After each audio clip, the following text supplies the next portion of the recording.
What is your darkest secret, which you have never told anyone about? I still have dreams about the love of my life. And we broke up almost 12 years ago. Duck mine just left me 5 days ago. This is gonna be hard. When I was 12, my sister was being an asshole and stole some of my stuff and buried it somewhere on the 40 acres we lived on. So I took a huge dump in her cat's litter box that she had to scoop once a day. No one said anything. And I know that poo was hoo-hoo and obviously not a cat poo.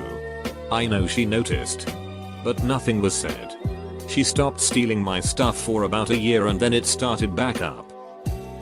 I am the reason most of the kids under my care speaks with a horrible Russian accent. Whenever I'm looking after kids, when their parents aren't around, I always use the worst impression of a Russian accent when addressing them. And the kids always wondered why I sounded weird when their parents were dropping them off and picking them up.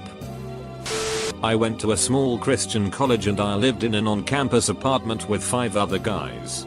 One day I got back from chapel before everyone else and thought it would be funny to take a shit in the shower. A few hours later I acted pissed when I went to take a shower and found this massive turd.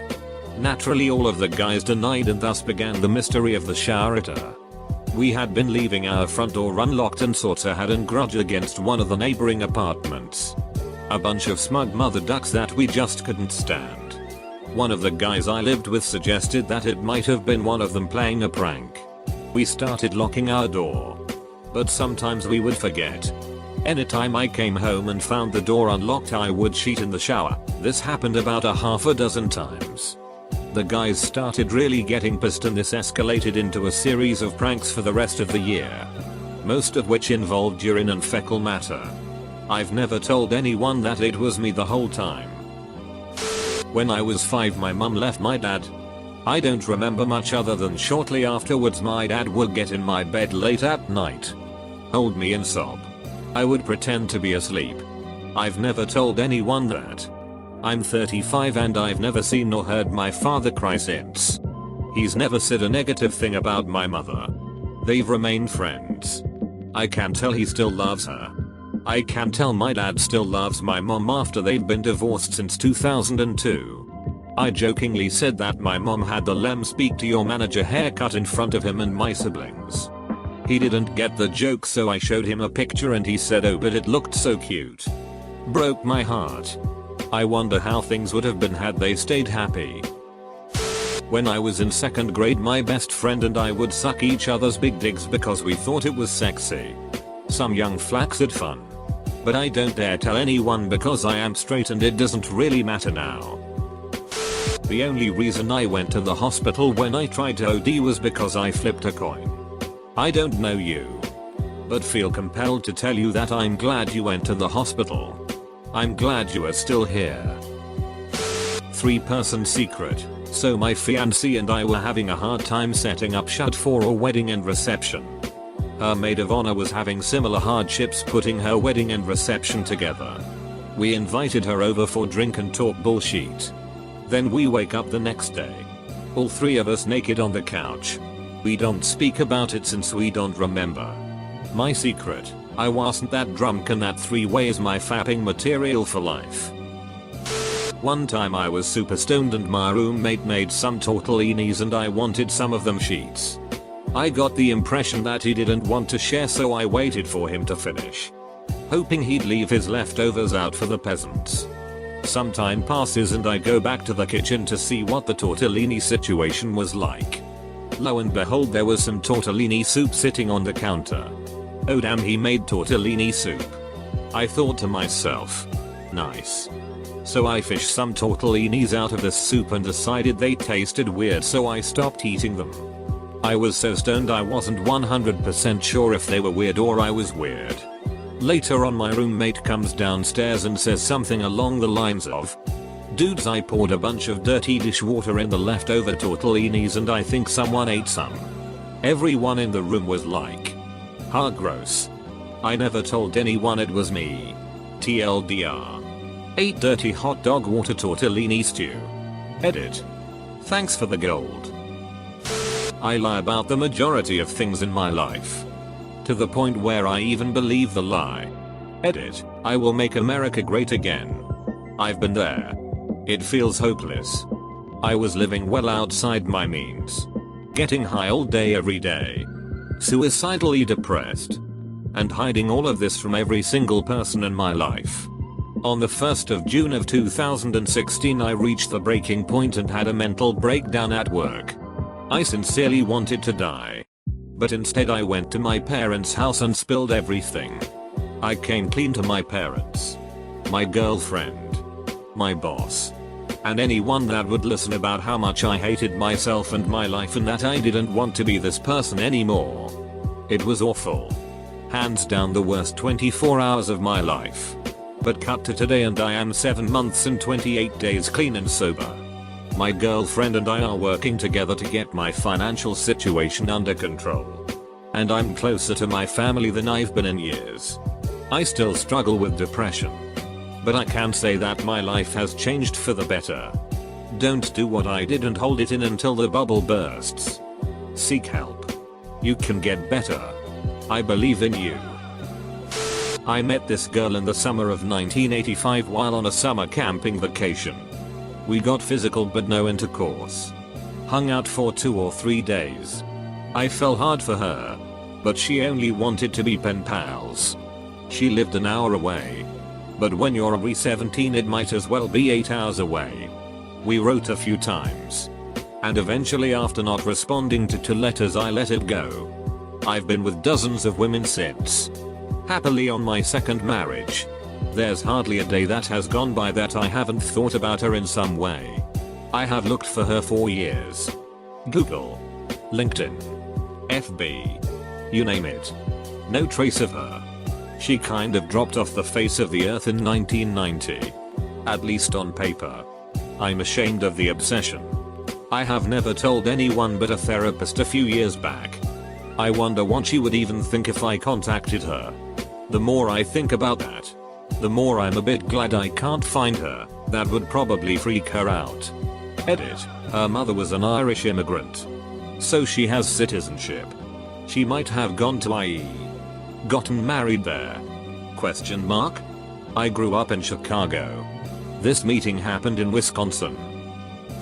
I love my mother. But we are so toxic for each other.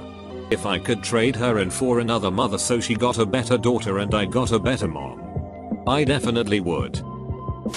I was the one who wrote Lauren's spelling grade on our science table in 5th grade. I'm sorry. Lauren. Reminded me of the high school art teacher who gave me his gradebook to take roll every class. I changed grades in all his classes. Always to the good. Shouldn't have done that. But I did. To others I seem stable. But inside I hate myself. When I compare myself to my friends, which is almost always on my mind, I feel like I don't deserve to have them because of how bad I seem to be. The car accident was my dad getting stopped by the police outside the city with his friend and a girl. She was underage.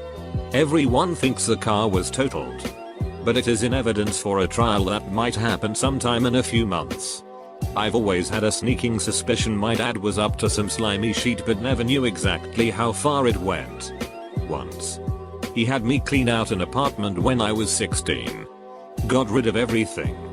Paid a guy at the dump to take it all for $200. I knew the whole thing was shady. I should have said something. But I told myself my dad was helping someone move in. Which he was. Just at a different apartment on the other side of the city. I used to think he just got call girls. But now I'm thinking there's more to it. I hate him for his lies. They destroyed my life and they are going to destroy the rest of my family when it all comes to light. But I have no choice but to act like everything is alright. Last night my girlfriend noted how the paint in my bathroom looks cool because it's painted in such a way that it appears to be running down the wall. I let her think it was paint. My ex-boyfriend threatened to kill himself if I left him. I told him it would be on him. Not me. He killed himself a week later. Blamed me in his suicide note. It was my fault. I let him kill himself because I was sick of his abusive bullshit. Because of this I can never show my face in my old town. They all think I'm a Krella. I stole some of my sister's babysitting money to eat the caramellos I was supposed to be selling for a Little League fundraiser. I felt so guilty I couldn't take it. I got some side jobs and paid her back as soon as I could. I don't know if she ever noticed. I've told people that I started getting treated for depression because I realized that my normal wasn't healthy.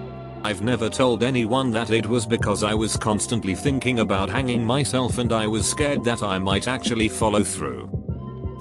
I'm convinced I'm in a parallel universe.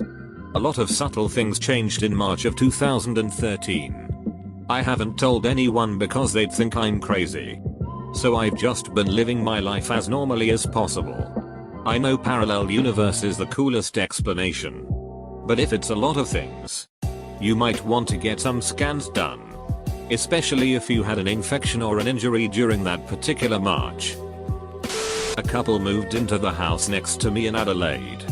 They were constantly drunk, fighting, hitting each other, throwing stuff, making noise, abusing neighbors and their pets etc. Ittiest people on the planet. 2 days before I moved out, I set an alarm for 2 AM. Snuck out to their car, stole the oil from their sump, shunted the low oil sensor and unplugged their radiator fan. This was an extremely hot summer with temperatures reaching 46°C, 115°F. No idea what happened, but I can't imagine it was good. One time I dropped a Cheeto on the ground, and when I picked it up I asked my friend if he wanted it. He said yes. A fellow immigrant girl I knew kept getting her ass severely kicked by her way older and stronger creepy brother, like choked out, punched, strangled, kicked, etc. Her parents didn't do anything cause it's common in immigrant families to let older kids discipline younger ones even if the violence is severe. I told her next time he does it to tell her parents he sexually assaulted her. He hit on underage girls all the time. Just not his sister. The family ducking freaked because beating your sister to death is okay as long as she's a virgin in that culture. The family stopped talking to him for years for that. I felt bad for telling her to lie. But dude was so insane he was going to kill his sister. And that made me keep my mouth shut. I'm male. I lost my virginity to a male friend when I was 12. We were always hanging out together. Curiosity got the best of us and we started getting hands-on with each other. Nothing intimate. He would come over to my house after school and I would have sex with him. It went on for a month or so and we just stopped. One time in Sunday school, I was wearing my favorite shorts. Hawaiian tribal symbols all over with a sunburst coloring red to orange to yellow. We were all singing in front of our respective metal fold-out chairs. I was more towards the back as we sang the Bible song, Yes That's the Book for Me, Not At All the Book for Me, while our Asian female teacher played piano when suddenly I had to sheet. The turtle head popping in and out until finally it felt so good to just let it go. In a moment of weakness I let a little too much come out, so when I tightened my sphincter, I suddenly remembered where I was and what I was doing. Panicked.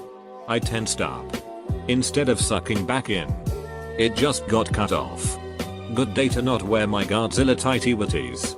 It dropped to the cheap brown carpet with tiny maroon, green, and mustard yellow squares, dots, and dotted lines. Realizing my duck up, I did the only rational thing. I kicked it. Not only did it go exactly where I thought the safest place to hide a turd would be, but even better, it went way farther than I thought it would. Long story short, I had kicked it underneath a different piano. This piano, in the several years I attended that Sunday school, was never moved and never had the quilt-like cover taken off. I don't know if they ever found my 2-inch turd, but I do know I got away with it. My wife left me 9 months ago. She broke my heart and her sudden departure destroyed my life. I was 9 months away from finishing college, but instead I dropped out and I'm currently teaching in China. I'm drowning in student debt. I don't speak any Mandarin and I'm so desperately depressed I've become addicted to painkillers. I seriously can't stop taking them.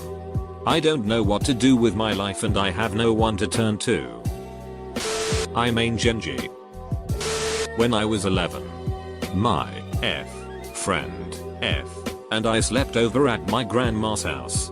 We were falling asleep and started touching each other through clothes. I remember getting really turned on but not really understanding it. A few months later, we were camping and we made a deal where we'd lift our shirts up at the same time. We talked about doing pants later that day but I backed out even though I think I'd been my idea. I never told anyone about this and it was not discussed between me and this friend once. She was extremely Christian and her parents were very politically conservative. 10 years have passed and recently, it came to mind when I would see her posts on Facebook. It never struck me as odd until about 6 months ago. My boyfriend asked about my first sexual experience. Now I feel strange and guilty about it, because we were so young. It was consensual and mutually initiated. From what I remember. I don't know. Does anyone else feel similar? I'm 99% sure I got my neighbor disowned from his family. His homophobic mother one day pretended to be him during our usual Skype conversation and told me I got a new phone. Here's the number. And for me to call it. Call it and turns out it's her. And she starts interrogating me. Asking me about the things I've done with her son. And little me is scared itless so I answer truthfully. Cut a month later. He moves out of my neighborhood. Hasn't spoken to me on anything, played a lot of games together before. And when I finally get in contact with him, he says his life is ruined and it's my fault. And that his family can't stand being around him. This was 4 years ago. And I still think about it daily. Whenever no one else is home, I will sing Bees Elvis from the Tenacious D and the Pick of Destiny movie. I will jump on furniture, pelvic thrust, and pretend that my broom is a microphone. I am a super bubbly Sunday school teacher. And I start working as a teacher's helper at a preschool in 2 days. Okay, so I've told maybe one person this. But in middle school concert band, my director had one of the girls in my section take roll and put grades in for our practice logs. And when we did seat tests, I recalled her score to be under mine. The next week, she was absent so I put the grades in and found out she had put in a higher score than mine. The seat announcements were the next day. So I swiftly changed my grade and lowered hers. I didn't realize I had stolen first chair from her. She still doesn't know. And if she reads this she'll know it. Sorry I guess. Edit. Wow. I'm really shocked with how many people are agreeing with me. Thanks. I almost want to confront her on it but it's been 7 years. I've literally never told this to anyone but I'm hoping I'm not the only weird one. I don't really watch porn. I prefer reading erotic pornographic stories. I've mentioned this to my so. The part I've never told anyone is that I like reading incest porn, specifically brother and sister. Usually twins or at least like 2 years apart. It's not the incest part that turns me on. It's that I feel like they tend to be more intimate than regular couples stories. Not a throwaway because it's not that dark. But I'm not that happy and I'm starting to realize I haven't been for a while. And I have trouble feeling things. Like objectively I know what I should be feeling but I don't viscerally feel anything at all besides a dull ache like a stomach punch when something bad happens. All the same stomach punch for all bad things. I have been eyeing the Benzos on my dresser lately because I'm just not sure how much more use it is for me to be here right now than not.